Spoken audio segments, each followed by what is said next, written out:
14 კილოგრამის ფინალში ხვდება თბილისელ გიორგი რიგვავას. თბილისის ორი ფინალისტი ყავს, რიგვავა და ასევე სანდრო ყურაშვილი 92 კილოგრამში.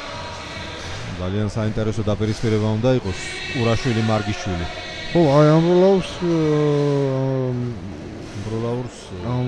ყავს ორი, ფოსო საჩხერეს აი ეს ერთი ფინალისტი ყავს სულ, ჩხიდუნიძე და ყავს ასევე აქვთ უკვე ერთი ბრინჯაოს მედალი საჩხერელებს. ეს ბრინჯაოს მედალი მოიგო ლევან ბაზაძემ 97 კილოგრამში. დაიწყო აქ ჩვენი შეხვედრა. ჩხიდუნიძე წითელი და რა კარგი კისრული იგლავასგან 4 ხულიანი რა თქმა უნდა. გადასარევებიზეთ. მგონი საერთოდ ჩემპიონატში ერთ-ერთი გამორჩეულად კარგი. მაშინ 5 ხულიანიც იყო. კი, იყო.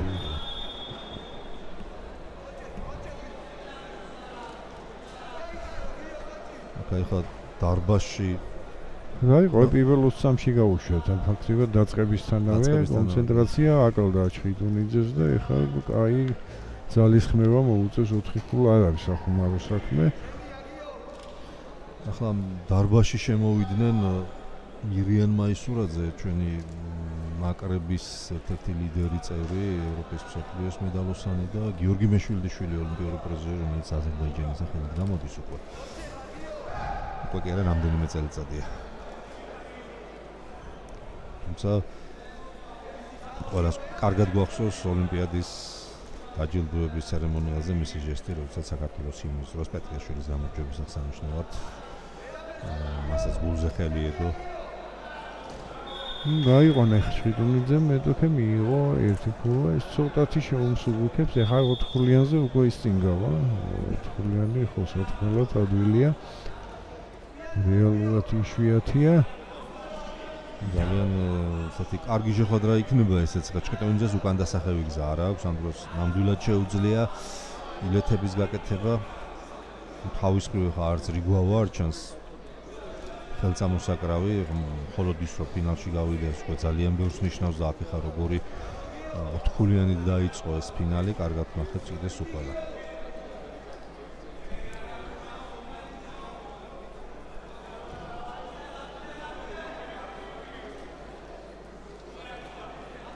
ой, გორი საერთოდ აქ უმერლოდ დარჩენილა, ამბროლაოვი და საგარეჯო პრიზიორები. უცნაური შემთხვევა. ხო, თუმცა ჯერჯერობით 4-დან 4-ია გორს, 4 წონიდან 4 ოქროს მედალი. ეხლა დიდი ალბათობით გორს გუნდურშიც ვერავინ შეეცილება პირველობას. ჩვენთან კი ანგარიში ჯერჯერობით არ შეცვლა იმის მიუხედავად, რომ ორივე საკმაოდ აქტიურობს, მოძრაობს, უტევენ, აწუხებენ ერთმანეთს, მაგრამ თავსაც კარგად იცავენ. ესე იგი თავის დაცვა უფრო მეტად რიგვავას უწევს აი მოპოვებული 4 ხულიანის შემდეგ. ხო, როგორც ჩანს ამ ჩხიდუნიძე მეორე ნახევრისთვის გადაიტანა.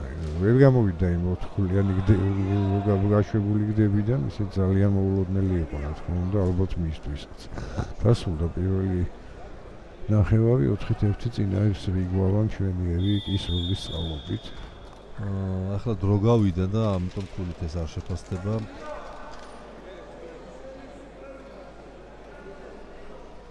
აგერ შეგვიძლია ეს ნახოთ ის. ოპ, ჩვენიერი გეშ. ჩაეძინა ჩხიდუნიძეს.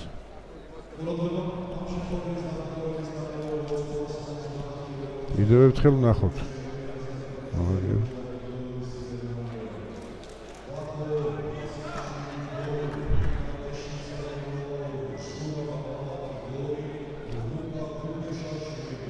ჩხიდუნიძეს მეორე ნახევრისთვის აქვს თავი ბრძოლა გადატანილი და სხვა გამოსავალი მას არც აქვს. დადგა ეს მეორე ნახევარიც და ნახოთ რა მოხდება ამ პერიოდში.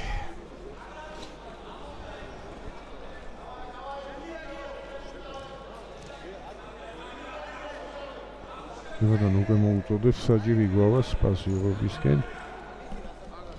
აქტიურობისკენ უბრალოდ.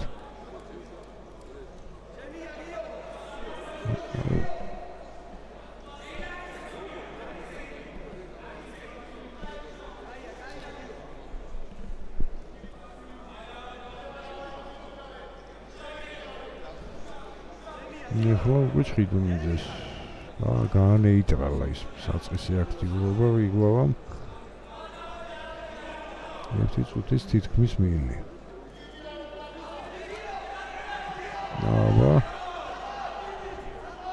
ხალჩოში დარჩა იგავა და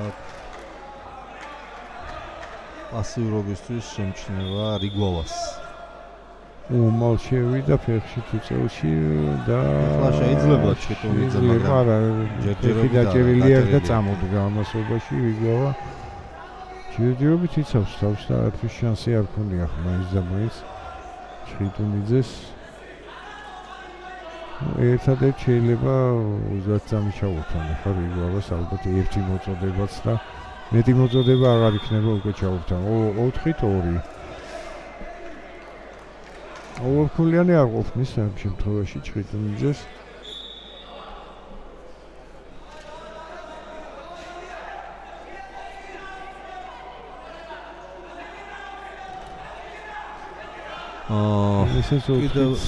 კიდევ ერთი გაყვანა ჩხიდუნიძეს და 4-3 გახდა ანგარიში აქ ექიმს უხმეს რიგოვას ჭირდება ექიმს უხმეს და ცოტა დაიღალა კიდეს აფსუსი იქნება ხა იმ მშვენიერი კისრულის შემდეგ ესე ერთგულიანები თუ დათმოს ჩემპიონობა თუმცა ხა ფაქტია რომ იმის შემდეგ აი პირველი მოულოდნელი გდების შემდეგ ხო ნუ ესე ხა 5 ერთგულიანი ჯობნის ერთ 4-გულიანს ხა უკვე ორგულიანი წყობნის ჩიტუნიძეს აღარ უნდა 4-გულიანი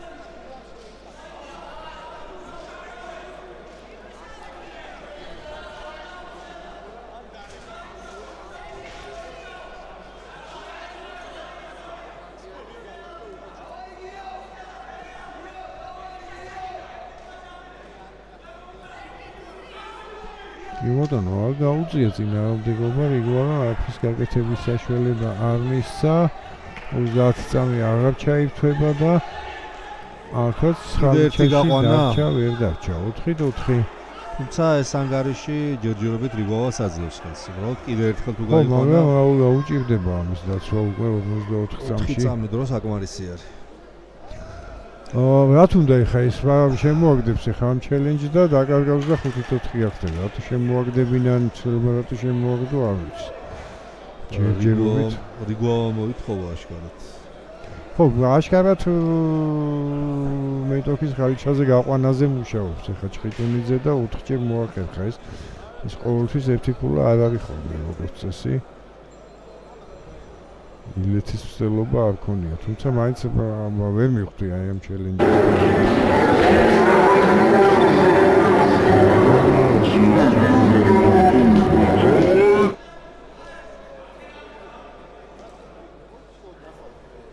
გეთანხმები რომ ძალიან გარისკეს ამ ჩელენჯის შემოგდებით.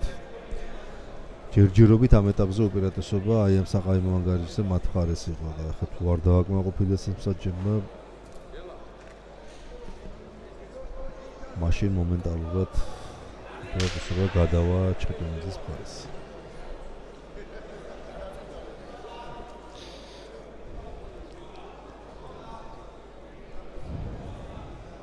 სპორტსმენმა მოითხოვა თვითონ მსვლელობას არ ვიცი რამდენად თავი შეიძლება თანაგუნდელები უზიაროთ სეკუნდანტებად. იგავას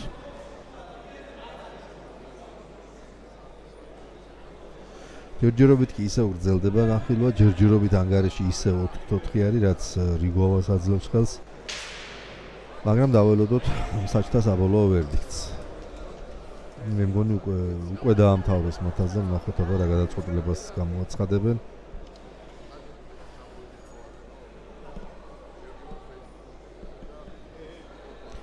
დიახ, არ დააკმაყოფილეს პროტესტი და ერთი ქულა დაუმატეს ჩხიტუნიძეს, რომელიც უკვე დაწინაურდა და ხო, თავად ჩაიგდო აშკარად რიგოვამ ამ სიტუაციაში თავი და ეხა ფეხში კი შევიდა, მაგრამ იქ ჩხიტუნიძეც კარგად იცავს თავს, თუმცა ჯერჯერობით მაინც ცდილობს რიგოვა წამოუდგეს, ვერ ახერხებს. წამოუდგა და ვერ გადააგდო. დაექცა, ვერ გადააგდო. ისე გრძელდება ოღონდ ეს ეპიზოდი, ეს შეტევა.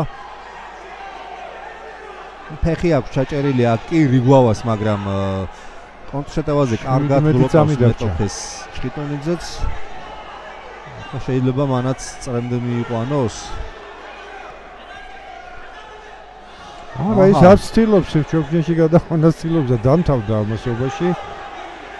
ვერც გარეთ გაიყვანა შემოუბრუნდა წრეში ჩხიტონიძე და საჩხერელი ლუკა ჩხიტონიძე ხდება ჩემპიონი საქართველოს თასის. ხო, ეხლა არ ვიცით იმ დარჩენილ 40 წამში რა მოხდებოდა, 4-4 დარჩენილი იყო სავარაუდოდ. კი ბატონო, არ ვიცი. ჩხიტონიძე ისევ შეეცდებოდა, მაგრამ ფაქტია, რომ აი ვითარებით იმ ჩელენჯის გამო წააგო ვიგო. თუმცა ხა თეორიულად ზუსტად იმდენადვია იმისი შანსი, რომ ვერც მოეპოვებინა ქულა და 4-4-ზე უკვე იგებდა რიგვა. ხო, მაგას მომობ ზუსტად.